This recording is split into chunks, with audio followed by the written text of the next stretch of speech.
Innal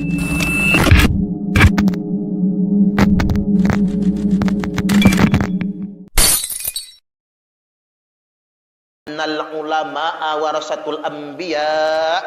Sesungguhnya ulama itu pewaris para nabi. Ini orang ngaku ulama, akhlaknya nggak sesuai dengan akhlak nabi, ya jangan ngaku ulama gitu. Karena bebannya berat itu. Akhlaknya harus kayak akhlak nabi, imannya harus kayak iman nabi. Belum lagi keilmuannya kan, kualitas keilmuannya. Belum lagi riyadhahnya, mujahadahnya. Ya minimal bagaimana kita menyamakan dengan ulama-ulama zaman awal. Nah, tapi zaman sekarang ini banyak yang ngaku-ngaku ulama. Ngakunya ulama. Makanya Nabi bersabda, la ya'rifunal ulama'a illa bitaubin hasan. Nanti akan datang suatu masa di mana orang tak mengenal ulama kecuali karena pakaian yang bagus saja. Di akhir zaman kata Nabi, ulama cuman dijadikan kedoknya. Isinya bukan ulama, jubahnya ulama. Terus memanipulasi orang awam. Sampai kejadian di Bandung, santrinya dicabulin kan gitu ya Pak. Ini kedoknya agama, tapi kelakuannya sedemikian rupa.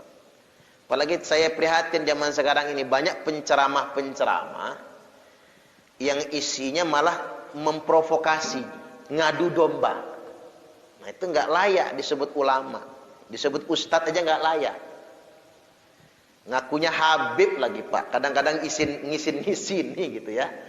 Kita tuh jadi beban gitu loh. Orang kalau sudah ngaku Habib, mengklaim dirinya keturunan Rasulullah, tapi ngomong saenak udile dewe gitu, saenak cangkeme dewe gitu, maki-maki, marah-marah, memprovokasi.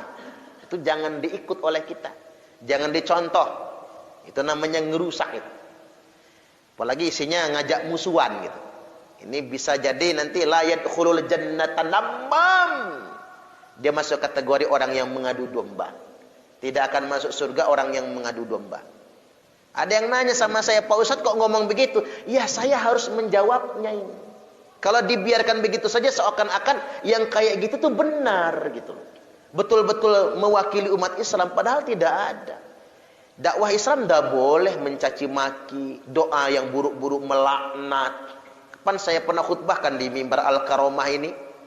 Allah Subhanahu wa taala sudah memperingatkan wa yad'ul insanu bisyarri du'aahu bil khairi wa kanal insanu ajula.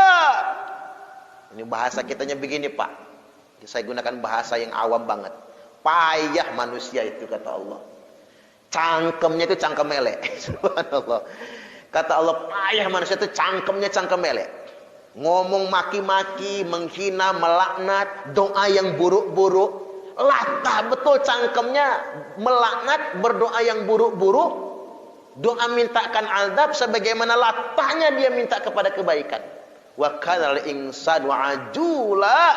Manusia memang cenderung tergesa-gesa. Ditegur oleh Allah. Tidak boleh dakwah itu isinya sedemikian rupa. Ulama yang sejati, sayyid yang sejati, ahlul bait yang sejati, mendamaikan, bukan merusuhkan. Membuat orang saling cinta, bukan membuat orang saling ribut dan berantem. Jangan habisin waktu buat mencaci pejabat. Man zabbal muluk ma'ata qabl mautihim. Orang ngabisin waktu buat mencaci maki pejabat, biasanya matinya sebelum matinya tuh pejabat yang dia caci maki, matinya duluan. Biasanya. Akhirnya la dakwah wala ngajar wala manfaat buat mana-mana. Habis. Dia mencaci pejabat dapat pahala? Enggak. Kagak. Enggak dapat pahala. Kalaupun dikatakan apa namanya, biasanya kena dosa. Kalaupun dia misalkan katakan enggak kena dosa, tapi enggak dapat pahala. Dia caci maki begitu. Udah gitu, wala manfaat, wala dakwah. Taib berkata ente caci maki pejabat. Ayo, ente udah hatamin di majlis taklim, udah berapa kitab yang ente hatamin? Udah berapa buku? Udah sampai bab mana? Kagak. Khalas, taklim libur, ngaji libur, wala dakwah, wala ngajar, wala ini khalas. Adahu. Kadang syaitan ngejurumusin kayak begitu untuk menjegal dia dari dakwah. Udah, lu nggak usah dakwah. Begitu. Tetap dakwah. Ya khalas, katain dia. Begitu dikatain, wala dakwah wala apa. Wala dakwah wala majlis wala ta'lim. Khalas. Belum lagi dampak negatifnya, yang dakwahnya ikut bubar juga banyak gara-gara dia terdampak. Waliyadzubillahi min dzalik. Walakin abauna wa ajdaduna, dia orang juga ngalamin masa yang lebih dahsyat lagi.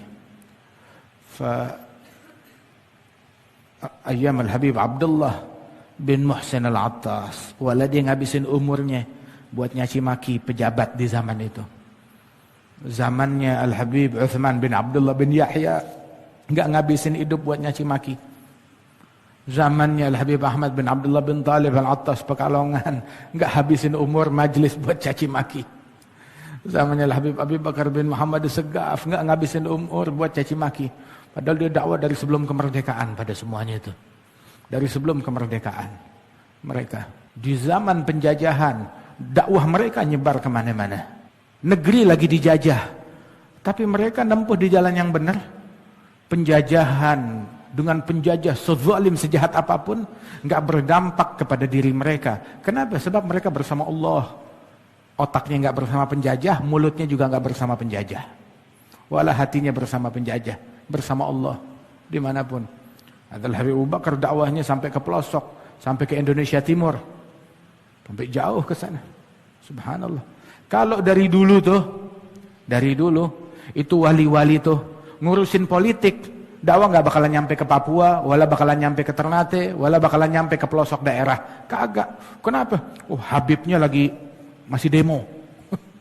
Habibnya lagi masih kampanye sibuk. Ntar ya, yang mau Islam tunda dulu. Ntar dulu, kita lagi sibuk. Wala jadi apa-apa. Wa Nabi SAW di masa-masa ditindas, diganggu, mulutnya nggak sibuk sama musyrikin, nggak sibuk memprovokasi masa, ayo kudeta, enggak. Kesibukannya ngajarin dakwah, ngajarin orang sholat, ngajarin orang puasa, ngajarin orang jujur, ngajarin orang berakhlak, ngajarin orang santun, ngajarin sunnahnya tidur, sunnahnya masuk kamar mandi, sunnahnya makan, sunnahnya bertutur kata, sallallahu alaihi wasallam, ngajarin sabar, ngajarin syukur, ngajarin tawakal. Nah, kata, habis waktunya buat begitu manfaat. Subhanallah, berkat dakwahnya mereka berubah keadaan. Kemerdekaan ya diraih dengan berkat orang-orang yang semacam ini, aulia wa salihin. Mereka yang menjadi penyebab kejayaan, keberkahan dan kemerdekaan. Alhamdulillah. Kita alhamdulillah negeri kita nggak dijajah sekarang. Walau kita kebanyakan kita nggak ada yang ngalamin masa penjajahan. Alhamdulillah kita baik-baik aja. Kita mau sholat 5 waktu bisa sholat dengan nyaman. Ke masjid bisa sholat dengan nyaman, sebelum subuh bisa jalan ke masjid, nggak takut apa-apa. Kita hadir pengajian, alhamdulillah, baik-baik aja. Dalam kondisi begini, alhamdulillah, pengen apa lagi terus? Lu dakwah, enak, maulid, enak, bikin hall, enak, pengajian, enak, buka kitab, enak. Nggak ada intervensi, nggak boleh baca kitab ini, nggak boleh baca kitab, lah bebas. Kita nggak diganggu, terus ngapain lu ganggu orang? Ente nggak diganggu, ngapain ente ganggu orang? Dia mau dengar nasihat ente, alhamdulillah. Dia nggak mau dengar, ya udah biarin. Ntar ada orang lain yang bakal nasihatin dia. Enggak, mesti nasihat saya yang didengar. Lu siapa? Tuhan. Kalau nggak beriman sama ente terus masuk neraka, kan bukan Tuhan. Dia nggak dengar dari ente, dengar dari yang lain. Nggak dengar dari orang kedua, orang ketiga, orang keempat, begitu. Biarin. Mungkin momennya belum tepat, nanti bakal datang hidayatnya. Hakadha. Wallahu a'lam bishawab.